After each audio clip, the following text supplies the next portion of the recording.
Depuis la sortie du directeur de l'ECAM, Eric Essoussé, hier, où il a accablé le leader de l'opposition camerounaise, Maurice Kamto, eh bien, la presse nationale s'est prononcée à ce sujet. Entre le reportage d'Equinox Télévision et celui de la chaîne nationale, la CATV, on trouve un grand écart. Je vous soumets cette petite exercice de comparaison et au finish, on continue à se poser la question, pourquoi l'information est-il truquée de cette façon? Suivons d'abord pour Equinox. On est appelé à prendre part aux échéances électorales de 2025 et 2026. L'opposition fait déjà le procès d'élections Cameroun. Ces partis politiques, en l'occurrence le MRC, accusent l'organe en charge des élections de préparer le terrain au déploiement de fraudes massives le moment venu. L'arme du crime saisie, des fautes commises intentionnellement sur les données personnelles de près de 120 000 potentiels électeurs lors de l'opération d'enrôlement dans le fichier électoral. Face à ces manœuvres dénoncées, des leaders politiques sont déjà au four et au moulin des plaidoyers auprès des représentations diplomatiques en vue de garantir des élections libres, équitables et transparentes. Vous les invitons vers un nouveau scandale dans le champ politique camerounais. Environ 120 000 personnes auraient vu leurs inscriptions invalidées par Elecam après la publication des listes électorales provisoires. L'organe en charge des opérations électorales au Cameroun a exclu des électeurs faute d'empreintes digitales lors de leur enrôlement. L'opposition voit en cette omission une intention manifeste d'Elecam de préparer un terrain propice aux fraudes massives. Dénonçant ces manœuvres, le MRC de Maurice Kamto met en garde Elections Cameroun contre les risques de troubles liés à de tels agissements. Jéré Siopa et Donald Brice Kamgan. Elles viennent d'être affichées, mais elles sont déjà contestées. Les listes électorales provisoires disponibles dans certaines antennes communales de l'ECAM ne comportent pas de nombreuses personnes pourtant inscrites. Et c'est le mouvement pour la renaissance du Cameroun, le MRC, qui porte l'estocade. Le parti de Maurice Kamto relève que les listes affichées par l'ECAM sont amputées de près de 120 000 électeurs pour défaut d'empreintes biométriques au moment de leur inscription. Soit c'est les machines de l'ECAM qui étaient défaillantes, parce qu'on ne peut pas dire à quelqu'un qui a reçu un récépissé que sa carte a été rejetée, sa carte n'est pas sortie parce qu'il n'aurait pas mis d'empreinte, puisque la procédure, c'est de se filmer et de mettre son empreinte avant que le récépissé ne sorte. Les invalidations des inscriptions concerneraient particulièrement deux régions, d'après le parti, les régions du centre et celles de l'ouest, à hauteur respectivement de 10 et 15% de rejet. La formation politique qui crée une démultiplication de ces amputations d'ici la fin d'année au préjudice des électeurs estime qu'il s'agit d'un manquement grave de l'organe en charge des élections au Cameroun. Le MRC appelle au gouvernement à prendre conscience des risques que de telles manipulations font peser sur la paix sociale au Cameroun à la veille des prochaines élections. Nous mettons Elecam en garde contre toute tentative de manipulation des inscriptions sur les listes électorales. Il est garant, justement, de ces élections, de ces changements dans la paix et par les urnes. Alors, si Elecam commence à jouer, nous nous exposons au risque de ce qu'on se retrouve dans une situation regrettable. Autre accusation, la transmission depuis la direction générale de l'ECAM des listes provisoires aux communes en violation de l'article 78 du Code électoral qui réserve cette prérogative aux agences départementales de l'ECAM.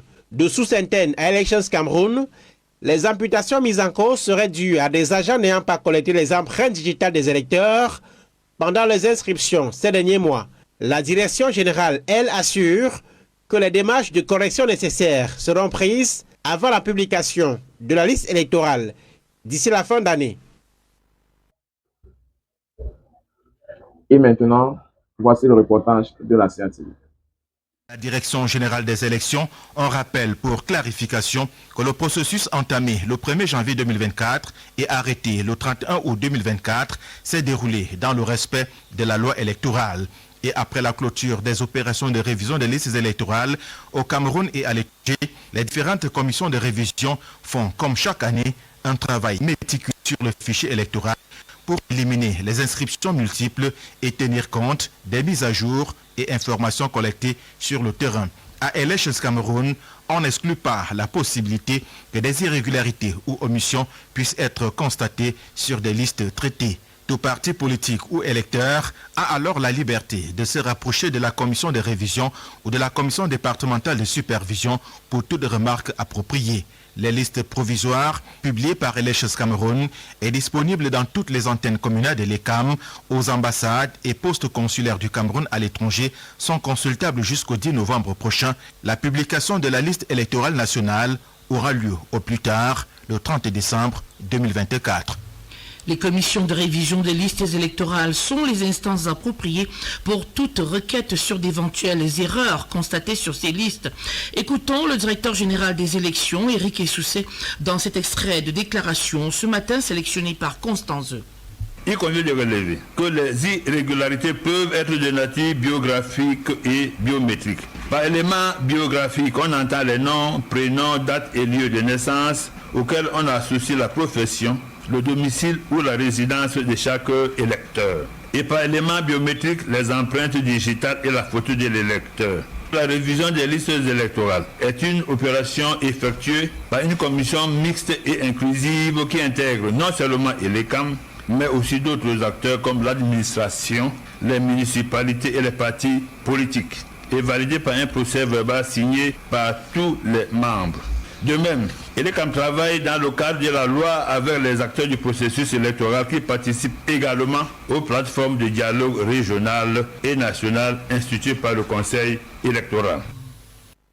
Présidentielle de 2025, les partis politiques engagés pour la modification du code électoral mettent sur pied un portail web dédié à cette importante échéance, tout comme ils multiplient des concertations avec des diplomates accrédités au Cameroun dans le but de parvenir à une élection libre. Échéance, tout comme il multiplie des concertations avec des diplomates accrédités au Cameroun dans le but de parvenir à une élection libre et des opérations de vote justes et transparentes. Emmanuel Job et Ben Christy Moudio. Cette partie politique de l'opposition et des organisations de la société civile ouvre un portail web pour préparer la présidentielle de 2025. Nous allons, à travers cette interface, communiquer avec des Camerounais, mais aussi avec les institutions et les administrations, et bien sûr avec les partenaires. L'un des enjeux de cette plateforme, créée par le MRC, l'UDC, le PCRN, le SDF, le MP, l'UMS et l'USDP, est l'obtention de l'ensemble du fichier électoral. Nous pensons donc que nous allons donc obliger ELECAM, et dans une collaboration ou dans une concertation avec ELECAM, pour que nous puissions obtenir le fichier électoral. À partir donc de notre portail, vous pouvez donc vérifier que vous êtes bel et bien inscrit sur la liste électorale. Un coup de pression qui intervient 2 ans environ après l'élaboration d'une proposition de réforme consensuelle du code électoral. La présentation du dit document avait été interdite par le pouvoir. Mais avant cela, nous avons transmis un exemplaire acquis de droit, comme on dit souvent. C'est-à-dire que le président de la République a bel et bien reçu notre exemplaire. Nous attendons jusqu'à maintenant pas de réaction. Nous avons continué un lobbying auprès des chancelleries.